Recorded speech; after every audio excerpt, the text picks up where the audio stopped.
Pozdravljeni. Na moj naslov je prišlo kar nekaj vprašanj glede prave vojne med ekipami Formule 1, Formula One managementom ter seveda FIO. Poglejmo si malce bolj podrobno, kaj se lahko skriva v samem ozadju.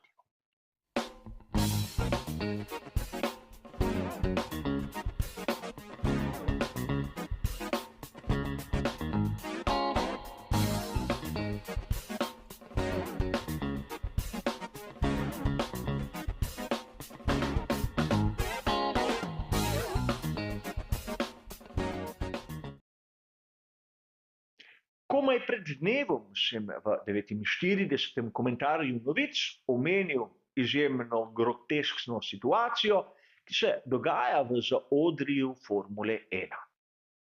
Seveda v tisti prvi temi smo obdelovali pravzaprav pritožbo ene izmed 10 ekip, da pravzaprav prihaja do nedovoljenega pretoka informacij med Formula One managementom in eno izmed ekip svetovnega prvenstva Formule 1. In s temi informacijami naj bi se ta določena ekipa nekako okoristila pred ostalimi. To je uradna verzija, kjer nalašč nisem govoril o imenih, kajti od te točke naprej gre le za sklepanje. Namreč edina logična varianta, kako je lahko prišlo do kakršne koli izmenjave informacij med Formula One managementom in katerokoli izmed ekip, je ta, da je Suzy Wolff svojemu možu, Totu Wolffu, hote ali ne hote predala določene informacije. Suzy Wolff je tista, ki je odgovorna za serijo F1 Academy, ki jo prireja seveda Formula One Management oziroma Liberty Media, in Suzy Wolff je neposredno podrejena Stefanu Domenicaliju. In kot sem že omenil, tako Toto Wolff kot Suzy Wolff sta zanikala kakršnokoli nepravilnost, ampak pri FII, tretji stranki v tej zgodbi, so sprožili preiskavo, o kateri pravzaprav nihče uradno ni bil obveščen, ampak tudi nihče ni zanikal njenega obstoja. A v urah po objavi tega prispevka do seveda kupice vprašanj, ki so prišle z vaših strani, je prišlo do zanimivega preobrata. Ni pogosto, da vse ekipe Formule 1 stopijo skupaj in praktično vsaka zase objavi isto sporočilo za javnost. Namreč pri vseh 10 ekipah so objavili, da oni že niso prijavili kakšne nepravilnosti FIE in da podpirajo Suzy Wolff ter njeno delo v Formula One Academy. In ne govorim o vsebinsko enakih sporočilih, ampak o dobesedno enakih sporočilih, ki so napisana v izjemno pravnem jeziku. Tu se moramo za trenutek ustaviti, namreč marsikdo ne ve, kako je sestavljena moč glasovanja v svetu Formule 1. Imamo 10 ekip, ki skupaj imajo seveda 10 glasov. Po drugi strani imamo Formula One Management, organizatorja svetovnega prvenstva, in lahko bi poenostavili Liberty Media. Tudi oni imajo 10 glasov. Po tretji strani imamo FIO, ki seveda skrbi za spoštovanje pravil in podeljuje tekmovanju naslov svetovnega prvenstva. In tudi pri FII imajo 10 glasov. In seveda, ko pride do kakšnega spora, sta ponavadi na eni strani Liberty Media oziroma Formula One Management, na drugi strani pa FIA. In na to se gre do nekako trgovanje med ekipami, kdo jih bo enostavno zbral več.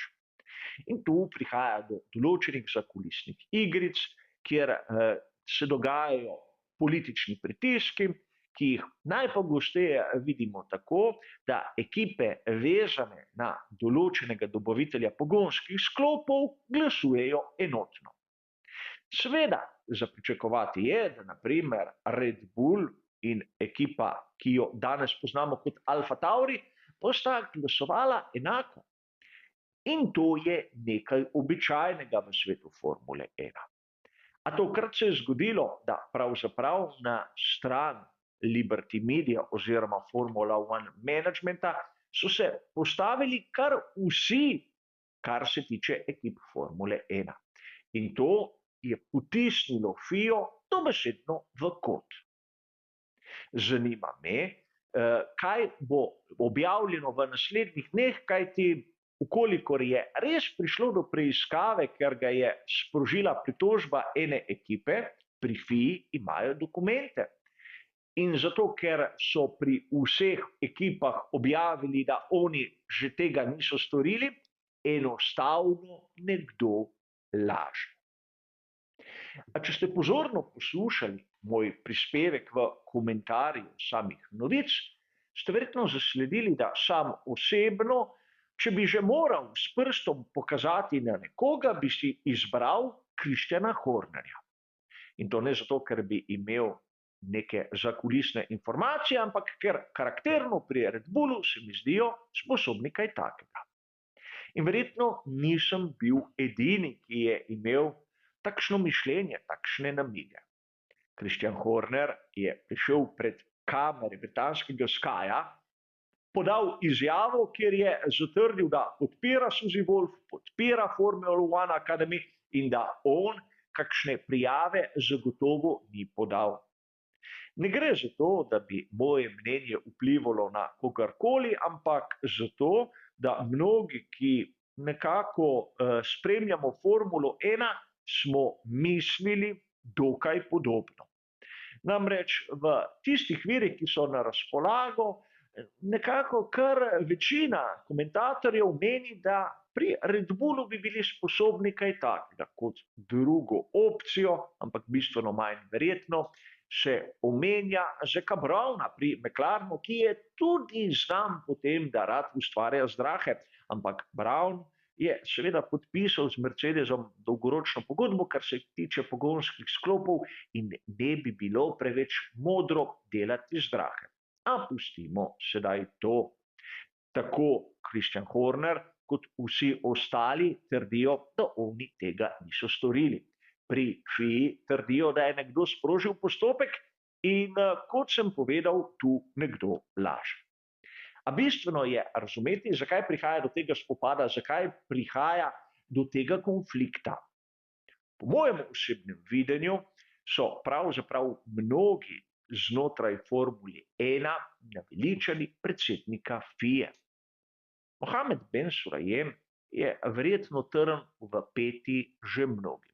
Ko je prišel na čelo FIE v začetku leta 2022, je takoj začel s preiskavo vsega tistega, kar je bilo narobe na finalu prejšnje sezone v Abu Dhabiju leta 2021. Poročilo je bilo izčrpno, rezultata se ni dalo spremeniti, ampak Michael Masi je moral, po mojem osebnem mnenju, upravičeno oditi.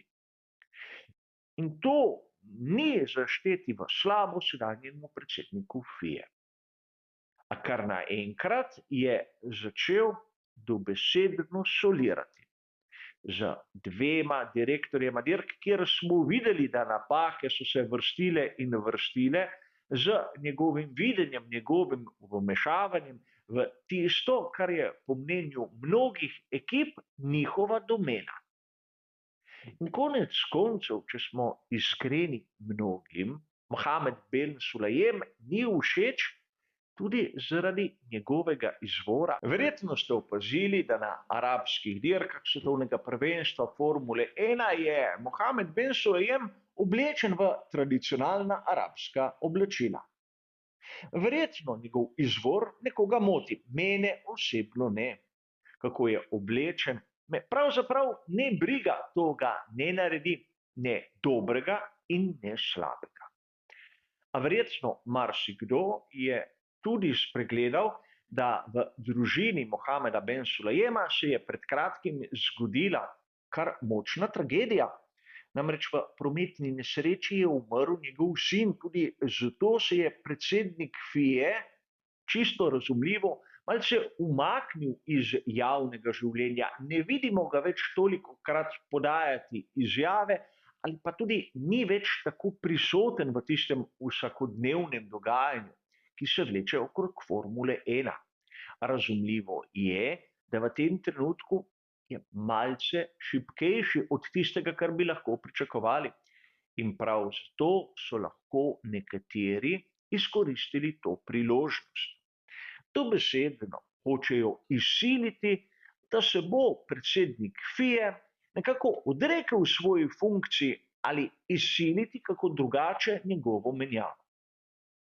Spomnimo se, da pravzaprav v tistem obdobju, ki ga mnogi najbolj hvalijo v Formuli 1, v obdobju Bernieja Ecclestona, je bil predsednik FIE Max Mosley, ki je bil za časa svojega življenja izjemno sporna osebnost, ampak takrat to nikogar ni motilo.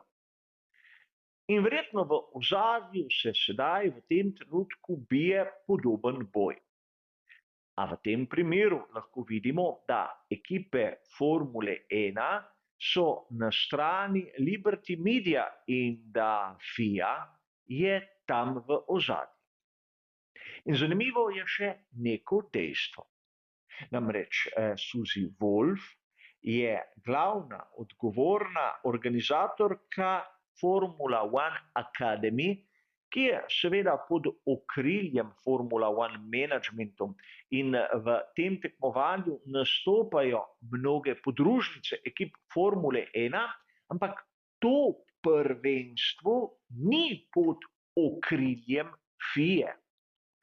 Torej, ne moremo govoriti o kakšnem odkritem konfliktu interesov.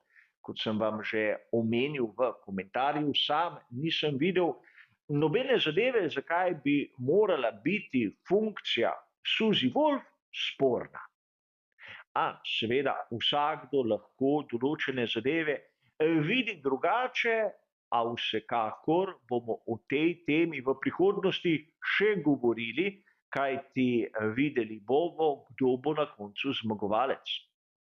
Po tem, kar mi je dano videti, FII se ne piše dobro, ampak ukolikor imajo dokument, kdo je bil prijavitelj, bo za nas, publiko, situacija še kako zabavna. A o tem se bomo pogovarjali, ko bomo imeli na razpolago kakšen podatek več. Zaenkrat pa hvala za vašo pozornost in nasvidenje.